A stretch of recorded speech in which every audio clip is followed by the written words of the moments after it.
Howdy team, and welcome to this week's webinar. I hope you are all good, hope you've had good weeks, and hope you're feeling confident going into the weekend and as we get closer to summer. So I've said time and time before that I'm going to keep this one short and sweet. This one is short and sweet. I know exactly kind of what I want to say, I know how I want to say it, and I want to leave it quite impactful rather than kind of doing the analysis, for want of a better word, for you. I want you to listen and then take it on board and think about the areas in your life in which you can apply this kind of philosophy or mantra or mindset, really. I would say more of a mindset, and that is fail forwards.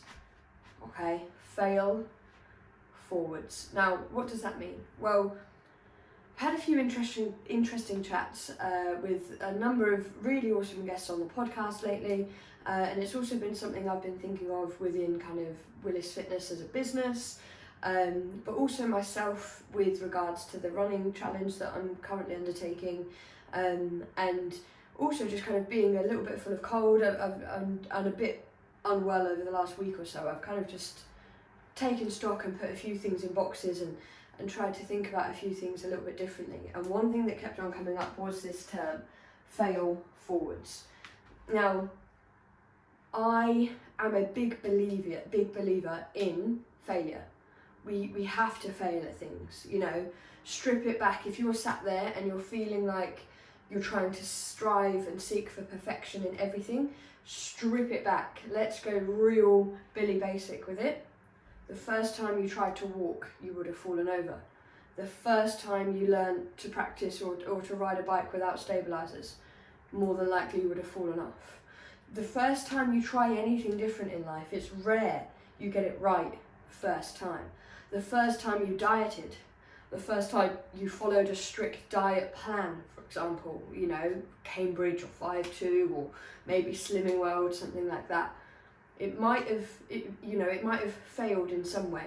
Perhaps the diet failed you, perhaps you failed the diet, perhaps you failed learning to walk, or the process in which your parents taught you failed you. Whatever it may be, you see where I'm going with this. You know, our lives are filled with failures to a point, depending on how you look at that word. And that word is such a bug word. People are so scared of that word because they're so scared of what the outcome might mean. And that's failure. But guess what?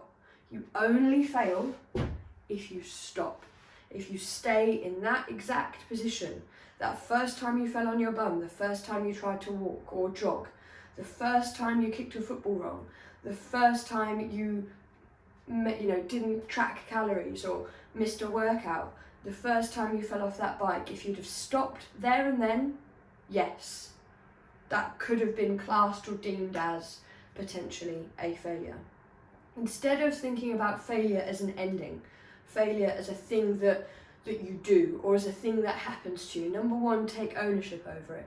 Number two, think of it as something to improvise from, learn from, grow from, ask questions about, and from there, adapt a plan, create a plan, change your goal, try a different technique, learn a different skill. And then from there, we move forwards because we fail forwards. Because fundamentally, every single failure that we've had has been a learning opportunity, has had the ability to take learning outcomes out of it. What doesn't work for me? What don't I enjoy? What do I enjoy? What did work for me? Why didn't this particular thing work for me? Why didn't I enjoy that? Why did I want to not do that? Why did I decide to stop doing this? All of these different things. They give us information, and more importantly, what they're going to do, more often than not, is tell us exactly how we shouldn't be doing something, or exactly something that we just don't enjoy, and it narrows down our focus. So when we've spoken before in previous webinars about that journey, that map, that having lots of different routes, it starts to narrow down those routes into the things that you really want, and then that helps you create a clearer, more objective, more achievable plan to go on and achieve that, okay? So the one thing I want you to take into this weekend, to take into the second half of the year, is to look back on the start of this year and to look at things that maybe have been a struggle or things in the past that you might deem that you failed from and go, actually, what can I learn from that? What could I have improvised around that? How could I grow from that experience? What questions, other than these, there's so many more questions we can ask ourselves about these different experiences. Why was I medically discharged from the army? Why did I injure my back? All these different things, we can pull it apart.